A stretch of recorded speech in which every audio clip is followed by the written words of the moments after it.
J'ai vraiment trop hâte que des journalistes demandent à Denis Villeneuve ce qu'il a pensé de cette série qu'il va probablement même pas regarder.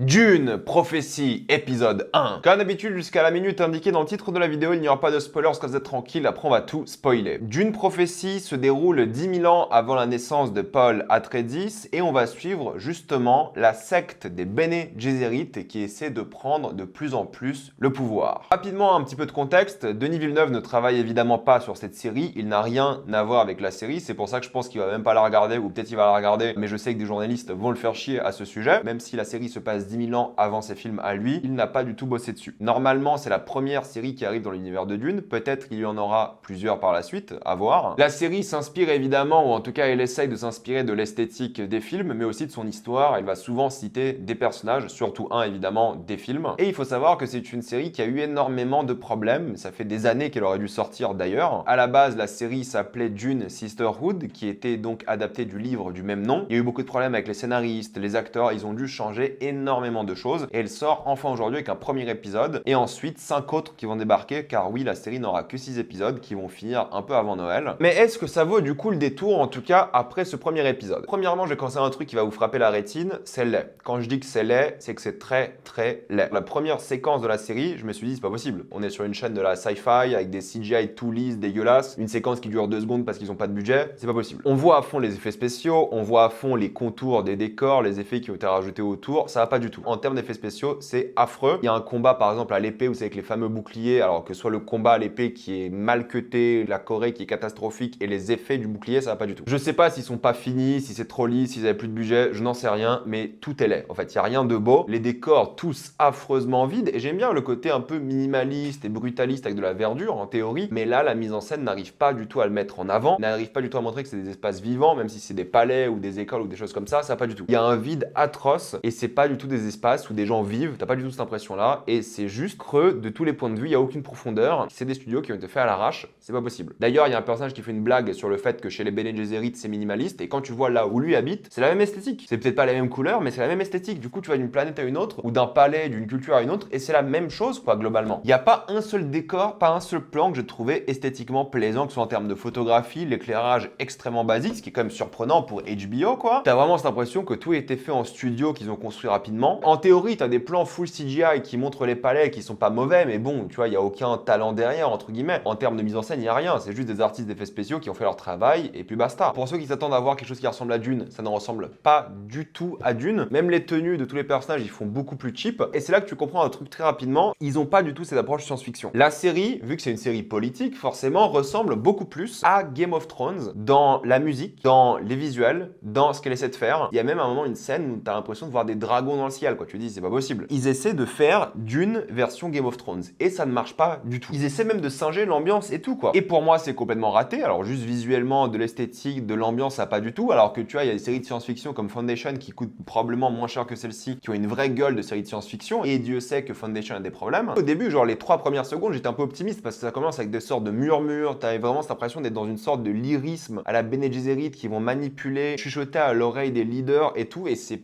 un peu ce que tu as dans la série, mais vite fait, quoi. En termes d'ambiance, c'est une série politique qui joue pas du tout de la force des visuels des Bene Gesserit. Alors oui, il y aura des flashs qui vont montrer l'avenir, des choses comme ça, il y aura des gros plans sur des yeux, des mains, mais il n'y a pas du tout cette prestance des Bene Gesserit à côté de politique pour l'instant. Il n'y a pas du tout cette ambiance un peu mystérieuse, tu sais, de thriller politique peut-être. Et le début, je vous jure, c'est 15 minutes absolument infâmes. Déjà, c'est hideux, je vous l'ai dit, mais surtout, c'est une narration et une tonne d'exposition pour te rattraper sur tous les événements qui ont déjà eu lieu. Et t'as l'impression de commencer cette série à l'épisode 2 ou 3 déjà, quoi. Et qu'ils ont fait ce résumé au début pour te mettre dans l'ambiance. Ça va pas du tout et je pense qu'ils auraient pu faire ce résumé sans la narration. Et quand j'ai fini la scène d'introduction et ensuite il y a une ellipse de 30 ans, tu fais c'est pas possible. Tout est mauvais, quoi. En fait, c'est hyper rushé. Tu sautes de famille en famille constamment, ça ne s'arrête jamais. De planète en planète, d'éléments d'intrigue à intrigue. Il y en a énormément qui sont toutes évidemment liées, mais ça saute tellement vite d'un moment à un autre que t'arrives pas du tout à être dans une zone pendant plus de 2 minutes, quoi. Et ça, s'ils devaient faire comme Game of Thrones, Thrones, Game of Thrones, les premiers épisodes, même le tout premier, il prenait son temps avec chaque zone. Chaque zone était différente, de nouveaux personnages qui jouaient bien, contrairement à cette série. Là, ça avance trop vite après t'avoir bombardé d'expositions et ça fait que ça, que l'exposition non-stop, ce qui pour un premier épisode de série, c'est pas la chose la plus grave, mais la manière dont ça enchaîne, c'est complètement indigeste. Sans même parler des liens qu'ils essaient de faire constamment avec le premier film, les moments de vision qui sont vraiment mal faits et qui te balancent comme ça sur des personnages que tu connais même pas au final. Rien n'est satisfaisant, rien n'est abouti. Il y a plein de scènes qui auraient dû être magnifiques, glorieuses, belles.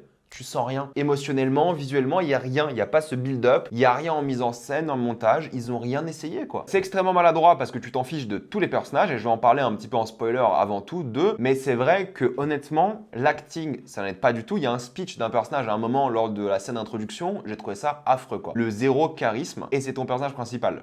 Super. J'espère que des gens comme Travis Fimmel vont un petit peu sauver la situation, mais je n'y crois pas une seule seconde. Je sais pas s'il aura quelque chose d'intéressant à jouer pour le coup. Et oui, ça parle un peu des machines, comme on a vite fait vu dans l'univers de Dune, ça parle un peu de l'avenir, du tyran qui va naître, des mensonges, des vraies motivations des humains, de la corruption, du pouvoir de l'avidité. Ça en parle vite fait, quoi. Pour l'instant, tu sais pas vraiment c'est quoi la thématique principale, dans quelle direction ça va aller, est-ce que c'est vraiment une série sur une conspiration au final, parce qu'en théorie ça doit être ça, les Bene Gesserit. Il y a un petit peu de mystère par rapport à la fin, vite fait. Mais honnêtement, trop de personnages, trop d'intrigues vraiment mal liées dans une série très très moche, c'est mauvais. C'est pas au niveau habituel de HBO, surtout quand ils mettent du budget comme ça. T'as l'impression d'avoir raté 3 épisodes alors que c'est le tout premier de la série. J'ai pas envie de voir la suite, mais je vais le faire parce qu'il reste que 5 épisodes. Mais honnêtement, je ne pense pas en parler dans 5 semaines. Peut-être en vidéo bilan du mois, tu sais, je parlerai de 2-3 trucs. Mais là, en nouvelle vidéo critique, à moins vraiment que la série se rattrape et sauve les meubles, c'est pas possible. Ça donne pas envie de voir la suite et je pense vraiment que ça sera un énorme flop. Je pense que personne ne va regarder ce truc. En réalité, vous pouvez essayer le premier épisode. Si vous aimez, vous pouvez continuer. Mais me concernant, c'est très difficile à recommander. Maintenant, je vais rapidement passer en spoiler.